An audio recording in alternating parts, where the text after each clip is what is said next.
Rebonjour. J'ai peut-être trouvé la solution à mon petit problème.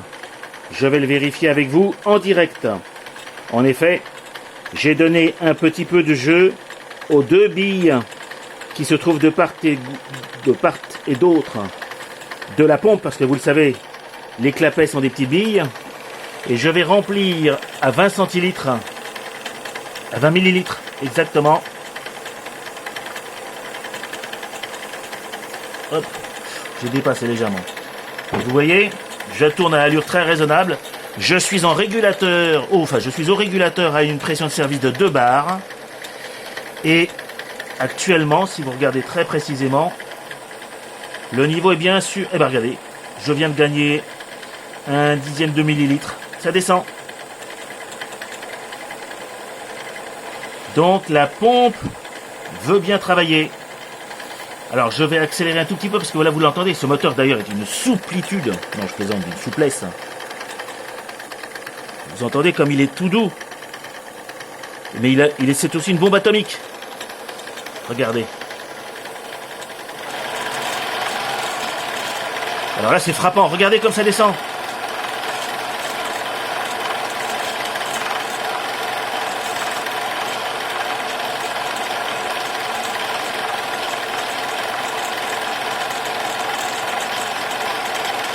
J'ai donc,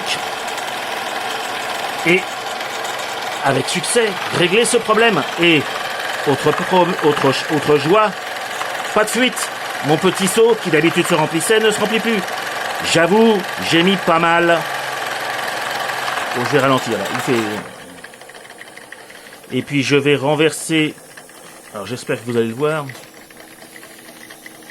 Ici, en fait, ce petit levier fait tomber à 180 degrés les coulisseaux qui font que la machine tourne dans l'autre sens maintenant. Ce qui fait que vous regardez, vous voyez l'hélice, juste pour le rappel, c'est ce qu'on appelle Maudslay, une reverse par Maudslay. Ah, un peu plus de gaz peut-être. Donc là je suis en marche avant et je bascule ici les pignonneries et je passe en marche arrière. J'ai mon joli petit panache de fumée parce que je vous rappelle quand même que c'est un 4 cm3 et demi qui consomme. Alors, pour bien montrer que je consomme de la vapeur, je recommence le remplissage. Hop. Donc si ça se maintient bien et si tout va bien, je vais fabriquer avec ce petit récipient une sorte de citerne plus haute que la pompe.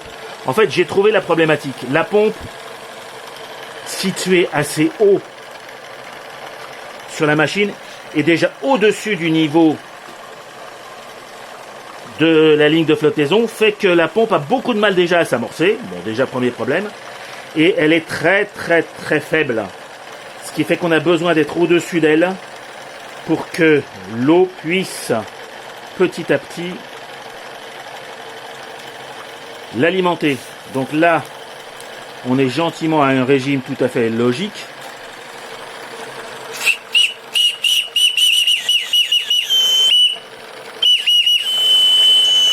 Eh ben, on se tait. Et vous voyez, le temps que je discute, ça descend tout doucement. Ah, ben c'est vrai que c'est pas flagrant. Alors, puisque vous me croyez, mais je vais vous le montrer avec une accélération qui n'existe pas dans l'eau en fait, parce qu'elle peut-être si à celle-là.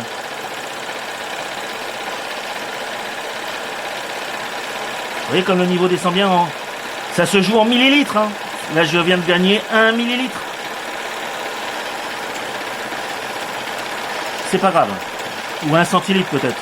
Je sais même plus les codes, vous voyez, du coup. Mais en tout cas, ça fonctionne.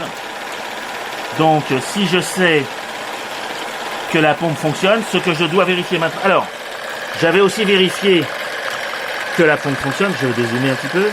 En ouvrant la vanne bypass, regardez. Ça va crachouiller de partout, regardez. Hop, ça crache fort. Elle marche bien, la pompe, là. Hop, donc, je la referme. Je l'ouvre. Je la referme. Donc je sais que ma pompe fonctionne. Ah bah alors du coup évidemment le niveau a bien baissé. Allez, je lui en mets une petite gugute. Et comme la machine, le brûleur est vraiment très puissant, je reste au régulateur. Mais je sais que j'étais à peu près... Ah bah j'ai plus d'eau, donc il va falloir que j'arrête. De toute façon, je constate que malgré la pompe, le niveau tombe. Donc je vais arrêter la chauffe. Mais en tout cas, je sais... Oh puis là, à mon avis, il est plein. Le déshuileur est plein, il me crache dessus. Vous voyez, il m'a craché partout de l'huile, de l'eau huilée. Donc je vais arrêter tout de suite. Bon bah en tout cas, c'est un demi-succès, va-t-on dire, puisque la pompe est gentille. Mais au moins, j'ai réussi. Je suis heureux. Et je termine par un habituel. Au revoir les amis.